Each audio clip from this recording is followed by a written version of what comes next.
Assalamualaikum warahmatullahi wabarakatuh.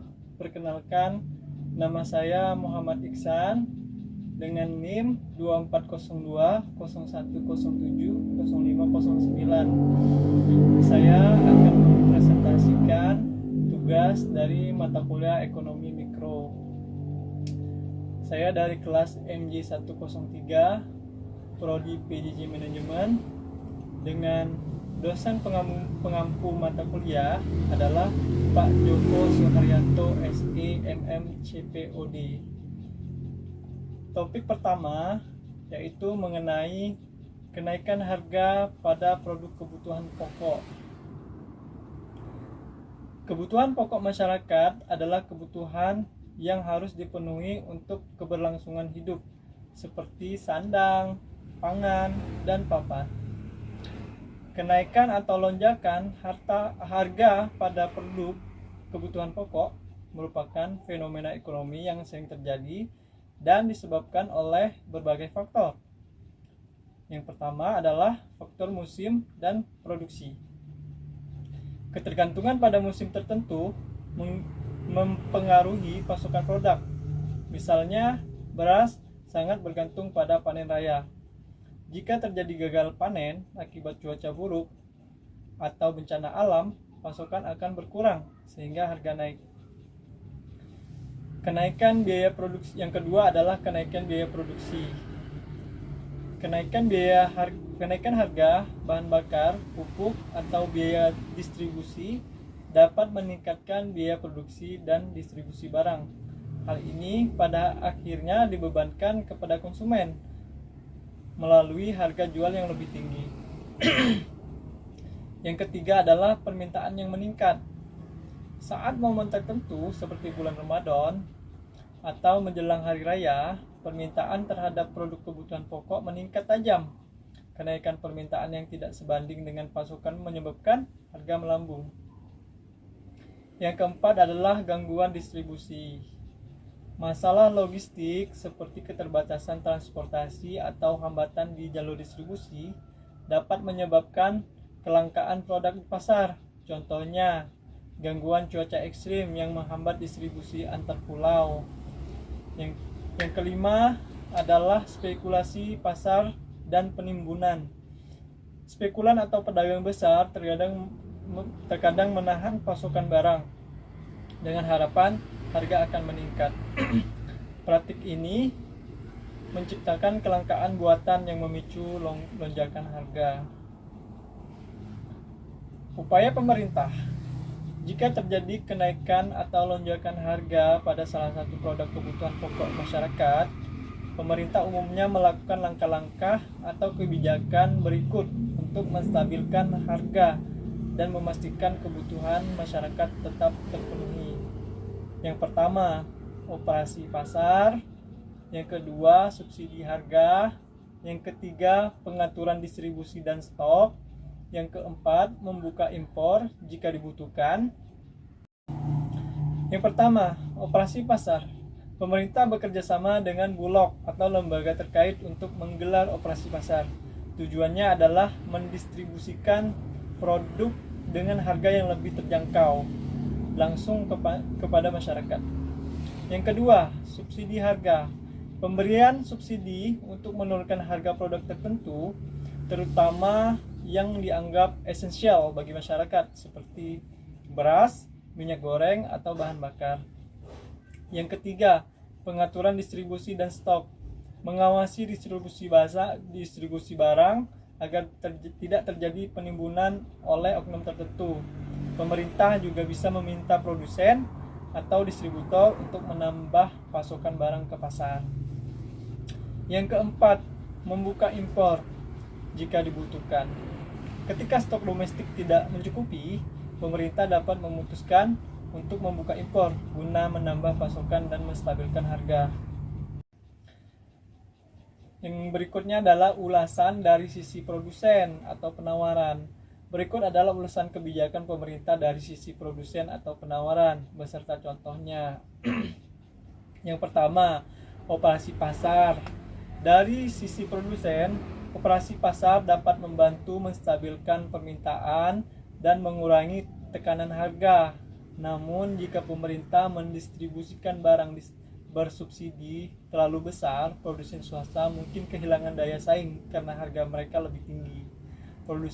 Contohnya adalah produsen beras lokal. Produsen beras lokal menghadapi penurunan permintaan karena pemerintah menjual beras murah dalam operasi pasar. Namun mereka tetap terbantu karena operasi pasar mendorong kestabilan harga di pasar jangka panjang. Subsidi harga. Subsidi membantu produsen menjaga produksi mereka meskipun harga bahan baku naik. Dengan subsidi, produsen dapat tetap menghasilkan barang tanpa menaikkan harga terlalu tinggi sehingga menjaga daya beli konsumen. Contoh, produsen LPG 3 kilo menerima subsidi dari pemerintah untuk menutup biaya produksi yang meningkat akibat kenaikan harga gas dunia.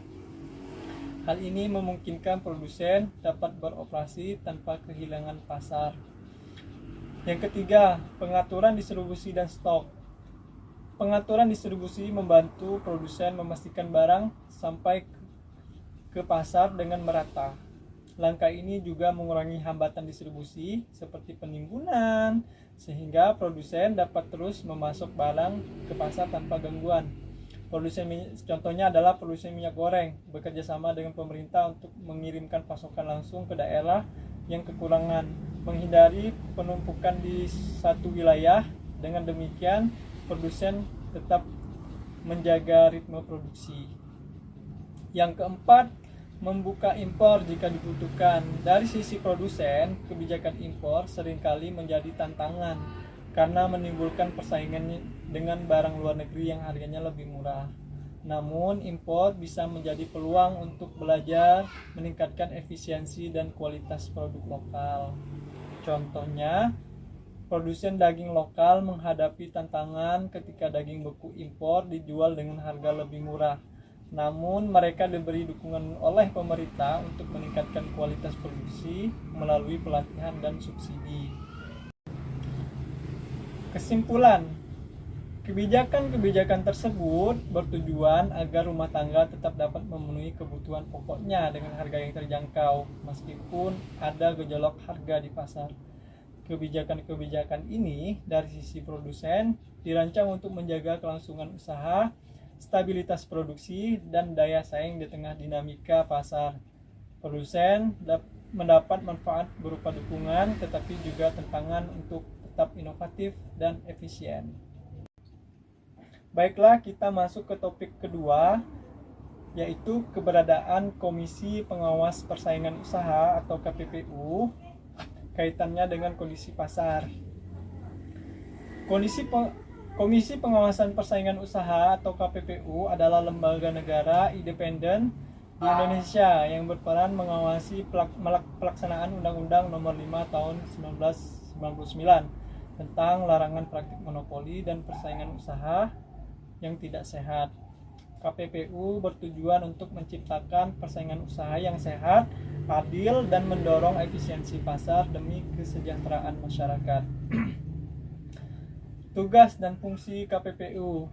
Yang pertama, mengawasi pelaku usaha. KPPU memantau aktivitas perusahaan agar tidak melakukan praktik-praktik yang merugikan konsumen, seperti kartel, monopoli, atau penyalahgunaan posisi yang dominan. Yang kedua, menyelidiki dan mengambil tindakan.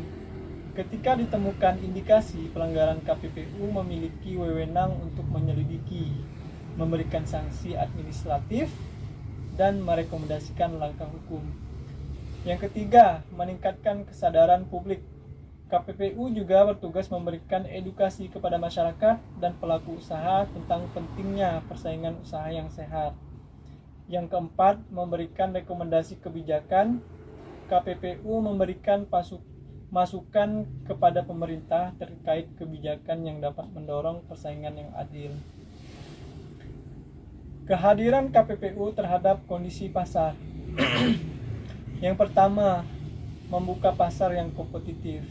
KPPU berperan penting dalam menciptakan pasar yang kompetitif dengan mencegah praktik monopoli dan oligopoli.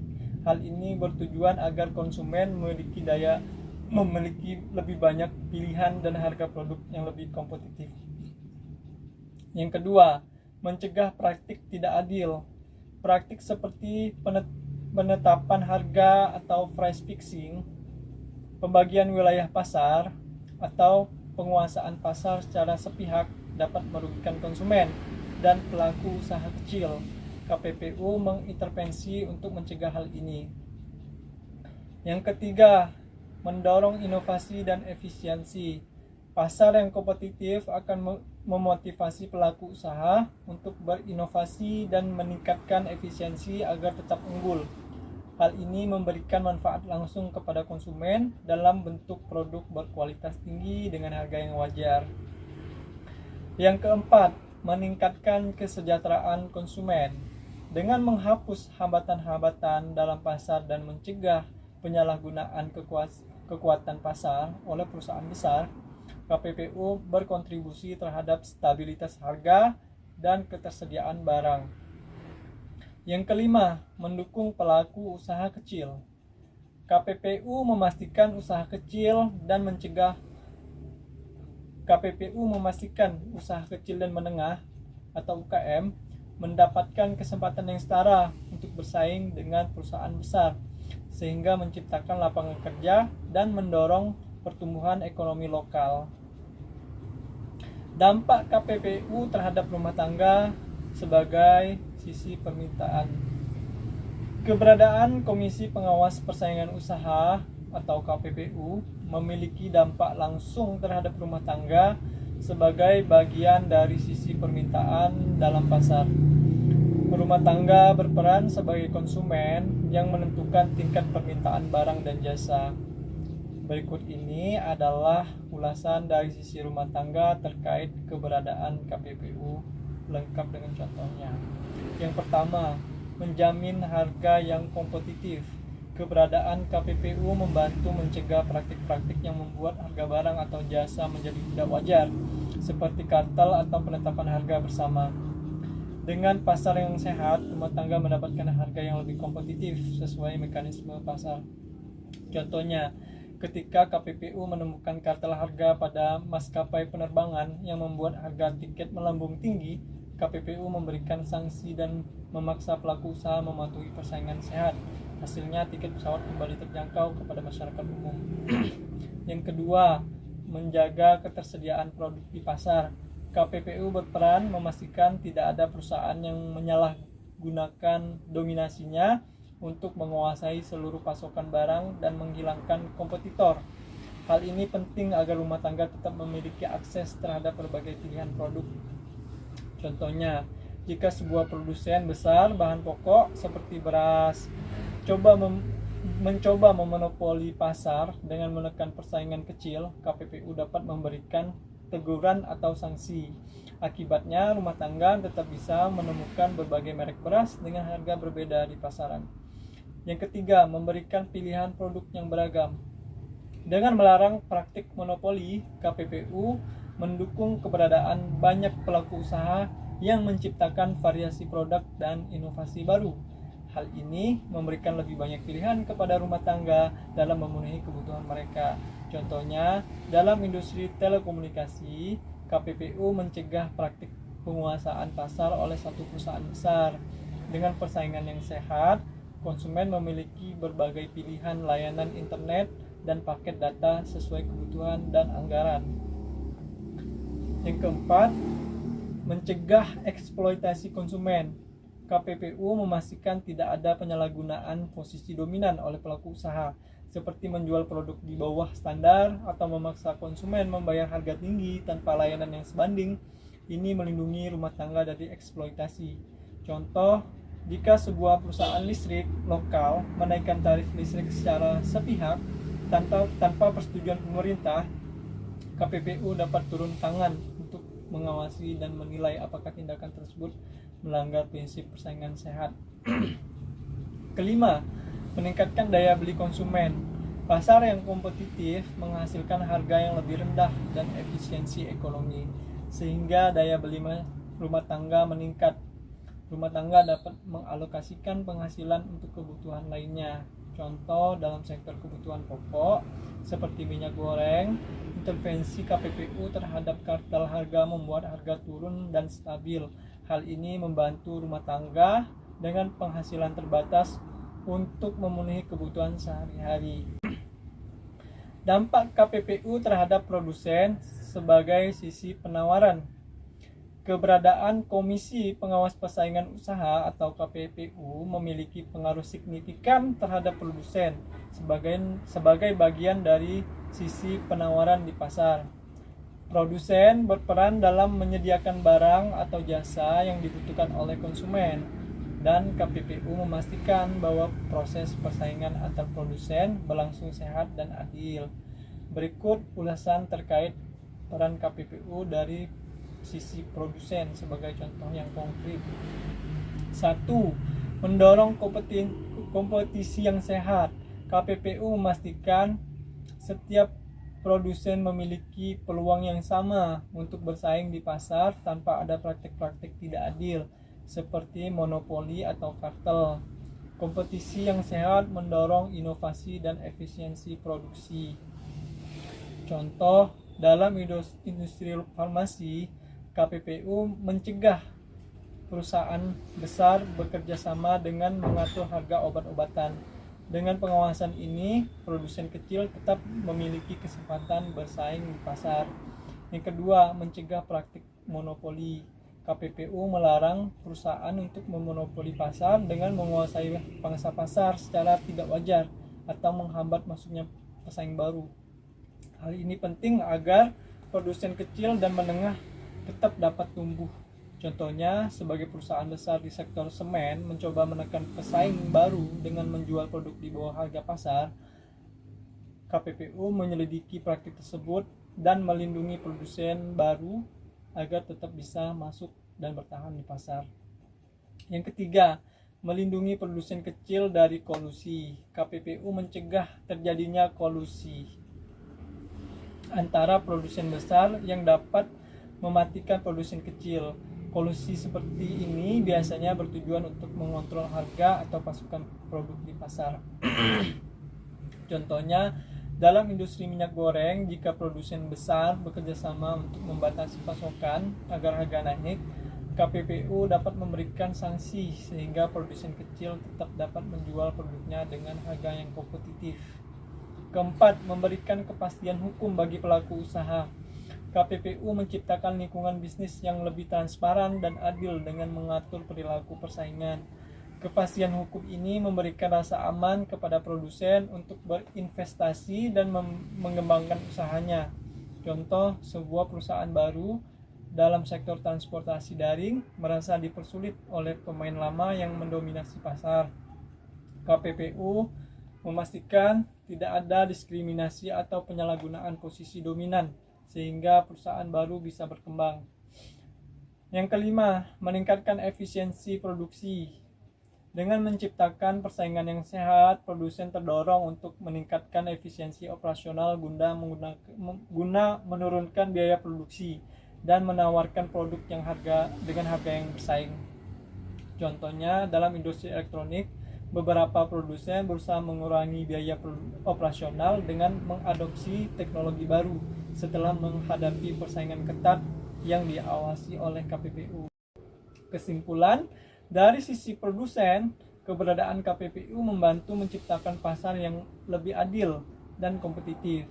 Produsen besar, kecil, hingga baru memiliki peluang yang setara untuk berkembang dan bersaing tanpa takut adanya praktik-praktik tidak sehat. Dengan pengawasan ini, inovasi, efisiensi, dan keberlanjutan usaha menjadi lebih terjamin. Demikian presentasi dari saya. Atas perhatiannya saya ucapkan terima kasih. Semoga bermanfaat. Assalamualaikum warahmatullahi wabarakatuh.